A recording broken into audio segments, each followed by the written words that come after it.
आज का जो हमारा प्रश्न है वो प्रश्न है भारत सरकार अधिनियम 1919 की प्रमुख विशेषताएं। यदि भारत के अंदर ब्रिटिश साम्राज्य की स्थापना होने के बाद में जैसे ही ब्रिटिश सरकार को बक्सर और प्लासी के युद्ध के अंदर जब सफलता मिल जाती है और उसके बाद में जो भारतीय आर्थिक परिस्थितियां थी या आर्थिक प्रतिस्पर्धा थी उसके ऊपर पूर्ण रूप से अपना अधिकार करने के बाद में यहाँ पर जो ब्रिटिश अधिकारी थे वो गवर्नर सर्वप्रथम गवर्नर के रूप में, फिर गवर्नर जनरल और उसके बाद में वायसराय के रूप में आकर के और ब्रिटिश सरकार द्वारा भारत के अंदर अपने प्रतिनिधित्व भेजे जाते थे। इन्हीं प्रतिनिधित्व के द्वारा भारत के अंदर समय समय पर अनेक अपने चार्टर एक्ट या अधिनियम पारित किए गए थे। उस अधिनियमों के अंतर्गत कुछ ऐसे अधिनियम थे जिनके अंदर ब्रिटिश सरकार के हित को साधा गया था और कुछ ऐसे अधिनियम थे जिसके अंदर न के बराबर भारतीय हितों को साधा गया था। तो उसी प्रकार का आज हमारे सिलेबस के अनुसार आज का जो हमारा प्रश्न है वो है 1919 का जो अधिनियम था, यानी 1919 का जो अधिनियम था उस अधिनियम की प्रमुख विशेषताएं पढ़नी हमको भी।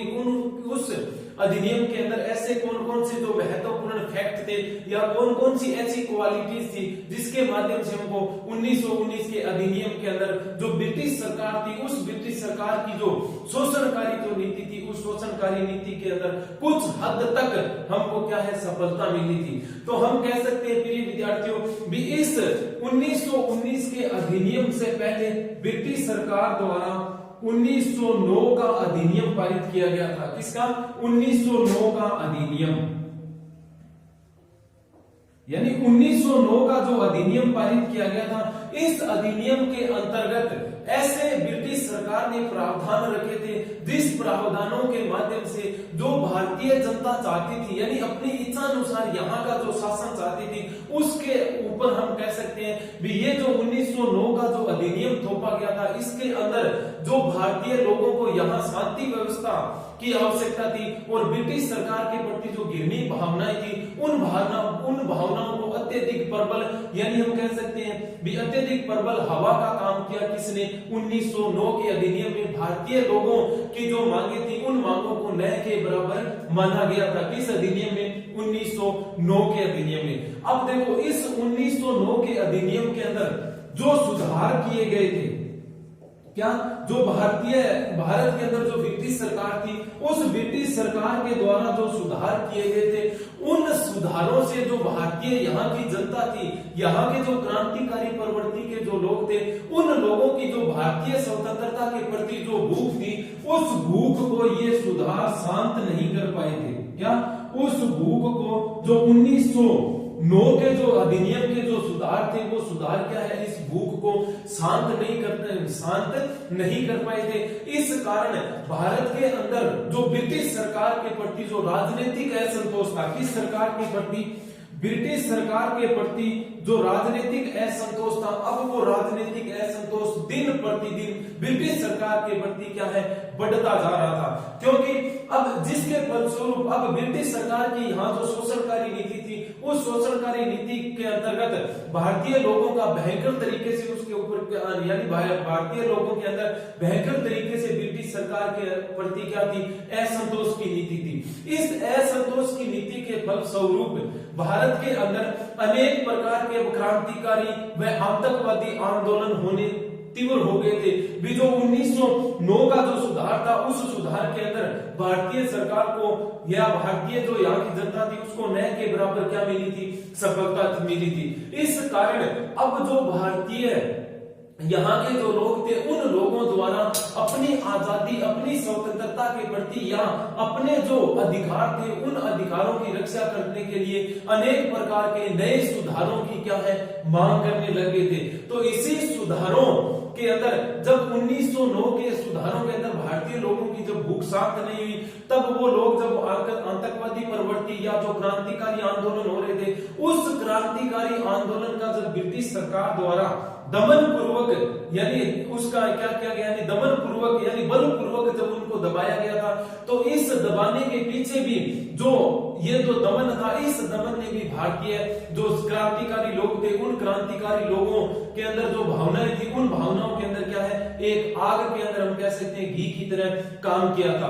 तो अतः इन सभी प्रकार की आतंकवादी या जो क्रांतिकारी गतिविधियां थी, इस क्रांतिकारी गतिविधियों को यानी इन क्रांतिकारी गतिविधियों के कारण या इस क्रांतिकारी गतिविधियों से विवश होकर क्या है, क्रांतिकारी गतिविधियों से विवश होकर उस समय जो एक ब्रिटिश अधिकारी था जिसको क्या बनाया गया था, भारत का सचिव, यानी उसी समय ब्रिटिश सरकार द्वारा एक व्यक्ति अपना निर्धारित किया गया था जिसका नाम क्या था, भारत सचिव। यानी भारत के अंदर किसके द्वारा एक नुमाइंदा था, अंग्रेजी सरकार का एक नुमाइंदा था जिसको क्या कहा जाता था, भारत सचिव। इस भारत सचिव ने अब सोच लिया था भी जो 1909 के जो सुधार हुए हैं अधिनियम के, उन सुधारों से क्या है, भारतीय जनता क्या है, शांत नहीं होने वाली है।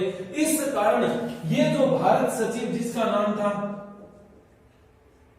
मोंटेग्यू, यानी जो भारत सचिव था उसका नाम क्या था, मोंटेग्यू। इस मोंटेग्यू ने 20 अगस्त, कब है, 20 अगस्त 1917 को क्या है, 20 अगस्त 1917 को ये घोषणा की, किसने, यानी जो मोंटेग्यू था जो उस समय भारत सचिव के पद पर था, इन्होंने 20 अगस्त 1917 को क्या है, एक घोषणा की। और इस घोषणा के अंतर्गत ये कहा गया था भी अब जो ब्रिटिश सरकार है, वो ब्रिटिश सरकार क्या है, भारत के अंदर अपने जो उत्तरदायी शासन है, उस उत्तरदायी शासन को क्या है, स्थापित करने का लक्ष्य रखेगी।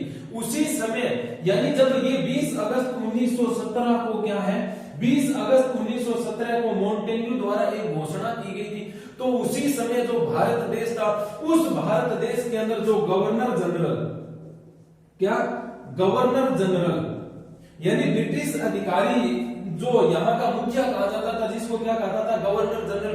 उस समय गवर्नर जनरल कौन था, लॉर्ड चेम्सफोर्ड।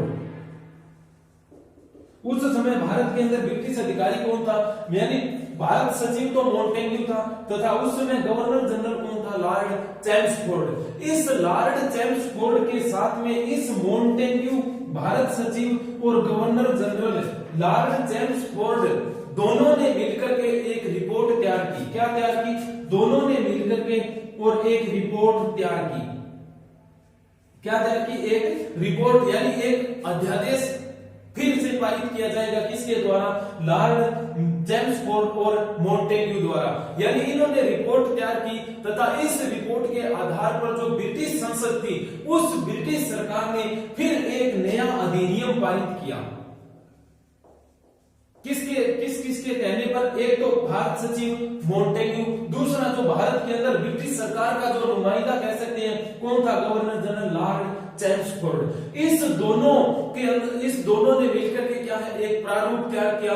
उस प्रारूप को ब्रिटिश संसद द्वारा क्या है, अधिनियमित या कह सकते हैं भारत के अंदर लागू कर दिया गया था। कब, 1919 के अंदर। तो 1919 का अधिनियम है। इस अधिनियम को क्या कहा जाता है, मोंटेग्यू चेम्सफोर्ड सुधार। यानी क्यों, क्योंकि जारी करने वाले कौन थे, भारत सचिव मोंटेग्यू और गवर्नर जनरल कौन था, लॉर्ड चेम्सफोर्ड। इन दोनों के द्वारा जो भारत के अंदर जो सुधार किया गया या जो अधिनियम पारित किया, उसी अधिनियम को क्या कहा जाता है, 1919 का अधिनियम या लॉर्ड मोंटेग्यू या चेम्सफोर्ड या मोंटेग्यू चेम्सफोर्ड सुधार अधिनियम भी कहा जाता है। तो ये थी मुख्य पृष्ठभूमि किसकी, यानी 1919 के अधिनियम की। 19 के अधिनियम के द्वारा यहाँ भारत के अंदर ब्रिटिश सरकार द्वारा कौन कौन से सुधार किए गए थे, या ऐसी कौन कौन सी, यानी हम कह सकते हैं ऐसे कौन कौन से मेरिट्स रखे गए थे, यानी ऐसे कौन कौन से गुण विद्यमान थे इस 1919 के अधिनियम के अंतर्गत। और ऐसे भारत के अंदर ब्रिटिश सरकार द्वारा अपने ही नुमाइंदों के माध्यम से कौन कौन से भारत के अंदर क्या है, सुधार किए गए थे। तो इस प्रकार यानी जो प्रमुख विशेषताएं, उन प्रमुख विशेषताओं को हम अलग अलग भागों में पढ़ेंगे। गृह जो सरकार थी, उस गृह सरकार के अंतर्गत ब्रिटिश सरकार ने कौन कौन से यानी परिवर्तन किए, केंद्रीय सरकार के अंतर्गत उन्होंने कौन कौन से परिवर्तन किए, और प्रांतीय सरकार के अंतर्गत उन्होंने कौन कौन से परिवर्तन किए। तो इस प्रकार ये जो प्रमुख विशेषताएं हैं, उन प्रमुख विशेषताओं के अंदर हमारी जो पहली महत्वपूर्ण विशेषता है वो, यानी जो प्रमुख विशेषताओं के अंतर्गत जो पहली विशेषता है वो है गृह सरकार। पहली जो महत्वपूर्ण विशेषता है वो कौन सी है? गृह सरकार। यदि यहाँ की जो मुख्य सरकार थी, उस मुख्य सरकार के अंतर्गत ब्रिटिश सरकार ने कौन कौन से सुधार किए, तो इस गृह सरकार के अंतर्गत जो पहला महत्वपूर्ण पॉइंट है वो क्या है? भारत सचिव। पहला जो महत्वपूर्ण पॉइंट है किसके अंतर्गत? गृह सरकार के अंतर्गत, वो क्या है? भारत सचिव। अब देखो 1919 का अधिनियम था, नहीं सॉरी 1909 का जो अधिनियम था, उस 1909 के अधिनियम द्वारा ये जो भारत सचिव का जो पद था, इस सचिव का वेतन था, यानी था तो ये अंग्रेज अधिकारी, लेकिन इसका वेतन यानी जो मंथली इसको पेमेंट दिया जाता था वो क्या है? भारतीय कोष से दिया जाता था। इस कारण भारतीय लोगों में क्या थी? असंतोष थी। तो इस 1919 के अधिनियम द्वारा जो गृह सरकार में पहला परिवर्तन किया गया वो क्या किया गया था? भारत सचिव। अब तक इस भारत सचिव का जो वेतन था वो वेतन क्या है? भारतीय कोष से दिया जाता था, लेकिन 1919 के अधिनियम द्वारा जो भारत सचिव था, इस सचिव का जो वेतन है, सचिव का जो वेतन है वो वेतन अब किसके खजाने से दिया जाएगा? इंग्लैंड के खजाने से। किसके खजाने से दिया जाएगा? इंग्लैंड के खजाने से। एक तो ये प्रावधान रखा गया था, दूसरा ये जो भारत सचिव है, यानी जिस तरह हम कह सकते हैं कि जो मोंटेग्यू है, मान लीजिए भी इस मोंटेग्यू का वेतन अब किसके खजाने से दिया जाएगा? इंग्लैंड के खजाने से। दूसरी बात, अब ये जो भारत सचिव है, इस भारत सचिव का जो हस्तांतरण विषय थे, कौन से? जो हस्तांतरण विषय थे, उन हस्तांतरण विषयों पर क्या कर दिया गया था? नियंत्रण कर दिया गया था, नियंत्रण कर दिया गया था। तो प्रिय विद्यार्थियों, प्रमुख रूप से गृह सरकार के अंतर्गत जो 1919 का अधिनियम था, उस अधिनियम के अंतर्गत पहला सुधार क्या किया गया? भारत सचिव का वेतन अब ब्रिटिश सरकार द्वारा दिया गया था। उसी प्रकार इसी गृह सरकार का जो दूसरा महत्वपूर्ण सुधार हुआ वो कौन सा है? India council. दूसरा जो महत्वपूर्ण सुधार हुआ वो कौन सा है? इंडिया काउंसिल, यानी भारतीय परिषद। काउंसिल का मतलब क्या होता है? भारतीय परिषद।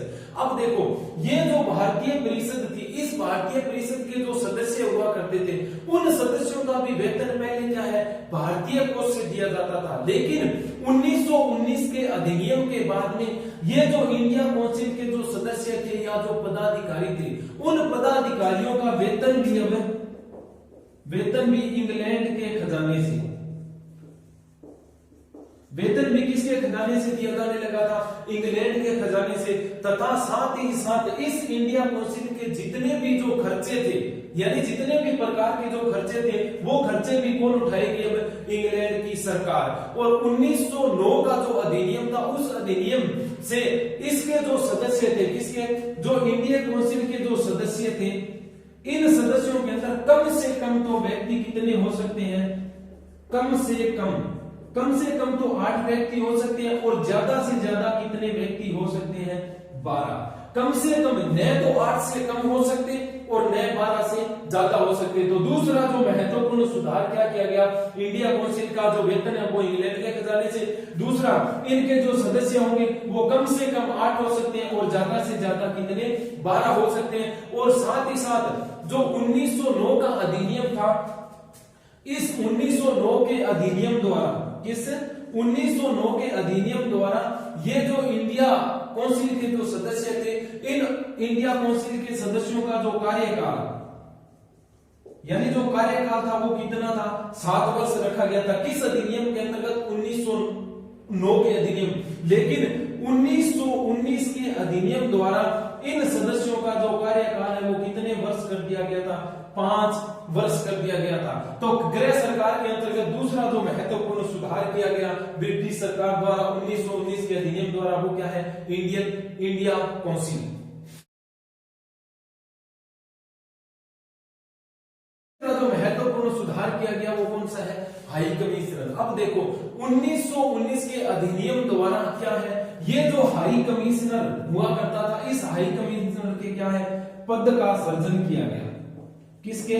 हाई कमिश्नर के पद का क्या किया गया, यानी 1919 के अधिनियम द्वारा ब्रिटिश सरकार द्वारा यहाँ ब्रिटिश भारत के अंतर्गत एक नया पद लेकर के आई। वो पद क्या था? हाई कमिश्नर का पद, यानी एक उच्च अधिकारी का पद।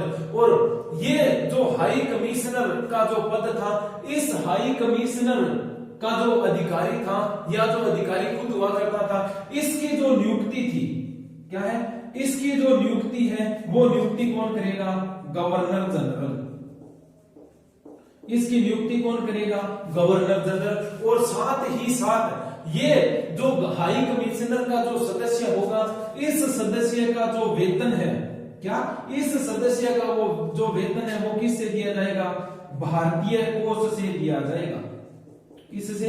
भारतीय खजाने से। जिस प्रकार भारत सचिव और इंडिया काउंसिल के जो सदस्य थे, उनका वेतन तो किसके द्वारा दिया जाता था? इंग्लैंड सरकार के द्वारा। यानी ये सुधार किए गए थे। लेकिन जो हाई कमिश्नर का जो नया पद सृजित किया गया था, इस नए पद के अंतर्गत जो हाई कमिश्नर का अधिकारी था, उस अधिकारी का जो नियुक्ति है वो तो गवर्नर जनरल करेगा, और जो वेतन और वो भत्ते हैं वो किसके आधार पर दिए जाएंगे? भारतीय कोष के आधार पर। तो प्रिय विद्यार्थियों, इस प्रकार गृह सरकार के अंतर्गत 3 महत्वपूर्ण सुधार किए गए थे। किसके द्वारा? ब्रिटिश सरकार द्वारा। किस अधिनियम के अंतर्गत? 1919 के अधिनियम। पहला कौन सा था? भारत सचिव। दूसरा क्या है? India council. और तीसरा क्या है? हाई कमिश्नर का पद सर्जित। सुधार किया गया था केंद्रीय सरकार के अंतर्गत, वो क्या है? गवर्नर जनरल व कार्यकारिणी। पहला जो महत्वपूर्ण सुधार किया गया केंद्रीय सरकार के अंतर्गत वो क्या है? गवर्नर जनरल व कार्यकारिणी। अब देखो 1919 का अधिनियम था, क्या 1919 का जो अधिनियम था, इस अधिनियम के अंतर्गत जो केंद्रीय कार्यकारिणी थी, यानी कौन सी? जो केंद्रीय जो कार्यकारिणी थी, इस केंद्रीय कार्यकारिणी परिषद हुआ करती थी। कौन सी?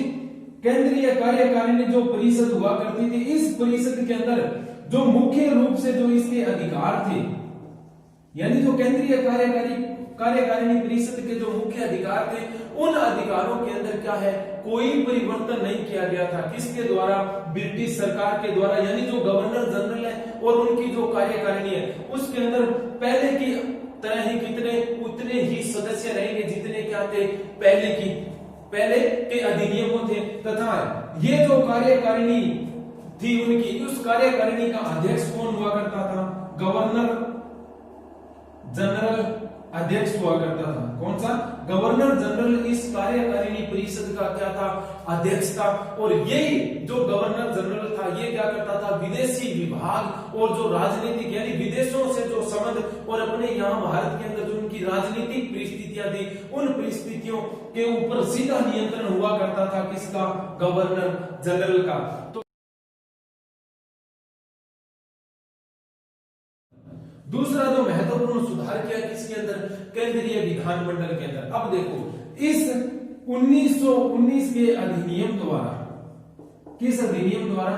1919 के अधिनियम द्वारा, यानी पहली बार, क्या 1919 के अधिनियम द्वारा पहली बार ये जो विधानमंडल है, कौन सा?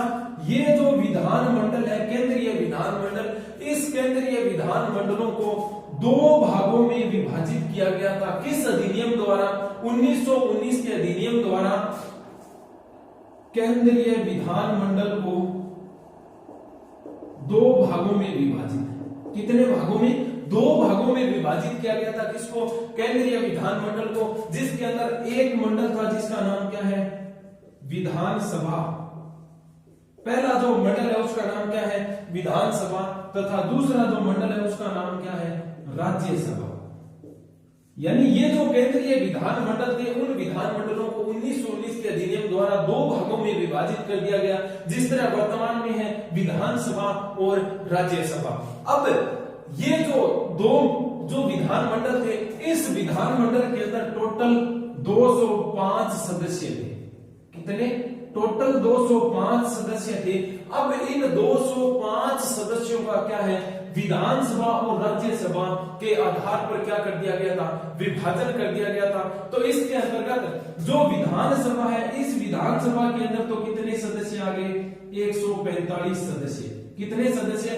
145। और जो राज्यसभा थी, उस राज्यसभा के अंदर कितने सदस्य आ गए थे, 60 सदस्य।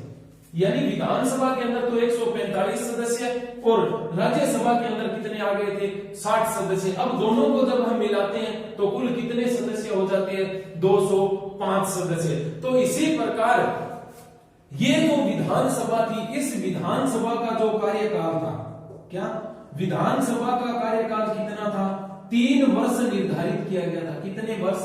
3 वर्ष निर्धारित किया गया था।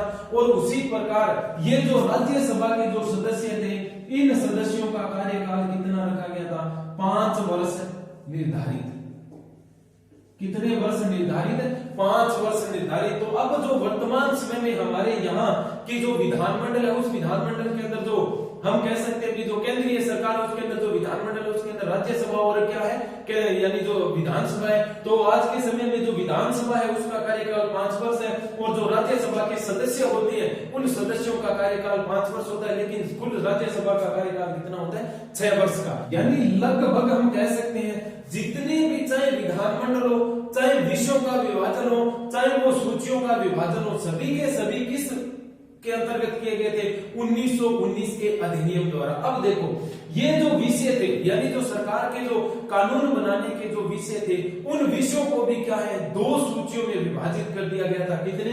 यानी ये जो विषय थे, इन विषयों को भी कितने भागों में विभाजित किया गया, 2 भागों में। कितने भागों में? 2 भागों में विभाजन। यानी ये जो केंद्रीय सरकार के जो विषय थे, उन विषयों का भी 1919 के अधिनियम द्वारा विभाजन कर दिया गया था। और विषयों का कितने भागों में विभाजित किया गया, 2 भागों में। और वो भाग कौन कौन से थे? पहला, यानी विषयों का जो विभाजन किया गया वो कौन कौन से भागों में? तो पहला जो भाग था वो कौन सा था, केंद्रीय सूची। और दूसरा था वो कौन सी थी, प्रांतीय सूची। जिस तरह वर्तमान समय में भी हमारे 3 भागों में विभाजन है, कौन कौन सा, केंद्रीय सूची, राज्य सूची और समवर्ती सूची। अब देखो ये जो केंद्रीय सूची और जो प्रांतीय सूची थे, इनके ऊपर जो केंद्रीय सूची के अंतर्गत जो विषय आते थे, उसके ऊपर पूर्ण रूप से किसका अधिकार था, सेंट्रल सरकार का। और जो राज्य सूची थी, उस राज्य सूची के अंतर्गत जितने भी जो विषय आते थे, उस विषय के ऊपर पूर्ण रूप से किसका अधिकार था, प्रांतीय यानी प्रांतों का अधिकार था। तो इस प्रकार हम कह सकते हैं जो केंद्रीय सूची थी, कौन सी, जो केंद्रीय सूची थी, इस केंद्रीय सूची के अंदर 47 विषय रखे गए थे। कितने? केंद्रीय सूची के अंदर 47 विषय। और उसी प्रकार जो प्रांतीय सूची थी, उस प्रांतीय सूची में 50 विषय रखे गए थे। कितने? राज्य केंद्रीय सूची में 47 विषय और प्रांतीय सूची में कितने क्या रखे गए थे, 50 विषय रखे गए थे। अब जब हम केंद्रीय सूची के अंदर बात करते हैं, तो जिस तरह रेल, डाक, तार, कौन कौन से, रेल, डाक, तार, विदेशों से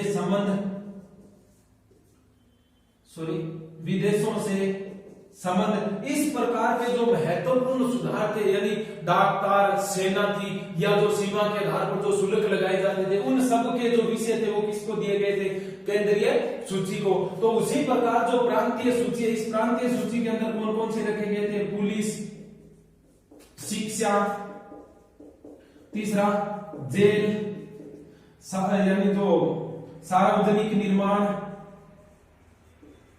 स्वास्थ्य, इस प्रकार के जो महत्वपूर्ण जो विषय थे वो विषय किस सूची में रखे गए थे, प्रांतीय सूची में। तो प्रांतीय सरकार, जिस तरह हमने सर्वप्रथम पहला पॉइंट पढ़ा था, क्या नंबर लगा करके, गृह सरकार, दूसरा पढ़ा था हमने सेंट्रल सरकार, और तीसरा महत्वपूर्ण क्या है, प्रांतीय सरकार। इस प्रांतीय सरकार के अंतर्गत कौन कौन से प्रावधान रखे गए थे, किस अधिनियम द्वारा, 1919 के अधिनियम द्वारा। किस अधिनियम द्वारा? 1919 के अधिनियम द्वारा। तो सर्वप्रथम 1919 के अधिनियम द्वारा प्रांतों के अंदर कौन कौन से सुधार किए गए थे? तो इसके अंदर जो पहला जो सुधार किया गया था वो था द्वैध शासन। पहला जो महत्वपूर्ण सुधार किया गया था हम कह सकते हैं द्वैध शासन। इस द्वैध शासन को भारतीय इतिहास के अंदर काला कानून भी कहा जाता है। कौन सा? काला कानून। द्वैध शासन 1919। इस द्वैध शासन का अगर हम आम भाषा में अर्थ समझे, क्या आम भाषा में अगर द्वैध शासन का अर्थ समझे तो इसका मतलब होता है दोहरा शासन। कौन सा शासन? दोहरा शासन। यानी एक तो प्रांतीय जो अधिकारी थे उनका शासन और दूसरा क्या है? सेंट्रल सरकार का शासन। तो इस प्रकार 1919 के अधिनियम द्वारा प्रांतीय सरकार के अंतर्गत जो प्रांत थे उन प्रांतों के अंदर किसकी स्थापना की गई? द्वैध शासन की। और द्वैध शासन का अर्थ क्या होता है? दोहरा शासन। अब देखो इस दोहरे शासन के अंतर्गत ये ब्रिटिश सरकार की क्या थी? ब्रिटिश सरकार की क्या थी? भारत के अंदर एक कूटनीति थी। और इस द्वैध शासन के अंतर्गत जो प्रांत थे, क्या थे? जो प्रांत थे उस प्रांत के अंदर आंशिक रूप से, किसके रूप से? आंशिक रूप से उत्तरदायी सरकार की स्थापना की गई। उत्तरदायी सरकार की, यानी हम कह सकते हैं मामूली तौर पर एक सरकार की स्थापना की गई थी, लेकिन उसका पूर्ण नियंत्रण किसके अधीन में था? गवर्नर जनरल के अधीन में था। तो उसी प्रकार हम कह सकते हैं भी जो शासन के जो विषय थे, किसके? द्वैध शासन के अंतर्गत जो शासन के जो विषय थे, शासन के जो विषय थे उन विषयों का भी क्या है? इस द्वैध शासन के अंतर्गत उन विषयों का क्या है? विभाजन कर दिया गया था। क्या है? उन विषयों का विभाजन कर दिया गया था। कितने भागों में? 2 भागों में। कितने भागों में विभाजन किया? 2 भागों में। कौन कौन सा? पहला है केंद्रीय सूची। पहला विभाजन कौन सा है? केंद्रीय सूची। और दूसरा जो विभाजन है वो कौन सा है? प्रांतीय सूची। प्रांतीय सूची, यानी दूसरा जो विभाजन किया गया था वो कौन सा था? केंद्रीय सूची। और दूसरा विभाजन किसके अंदर किया गया था? प्रांतीय सूची। अब ये जो केंद्रीय सूची थी, कौन सी? ये जो केंद्रीय सूची थी, इस केंद्रीय सूची के अंतर्गत नहीं, केंद्रीय सूची थी, इस केंद्रीय सूची को अलग रखा गया। इसी प्रकार ये जो प्रांतीय सूची थी, मैं यहां लिख देता हूं, यानी ये जो प्रांतीय सूची थी, इस प्रांतीय सूची को पुनः 2 भागों में विभाजित किया गया। कितने भागों में? 2 भागों के अंदर विभाजित किया गया। किसको? प्रांतीय सूची को।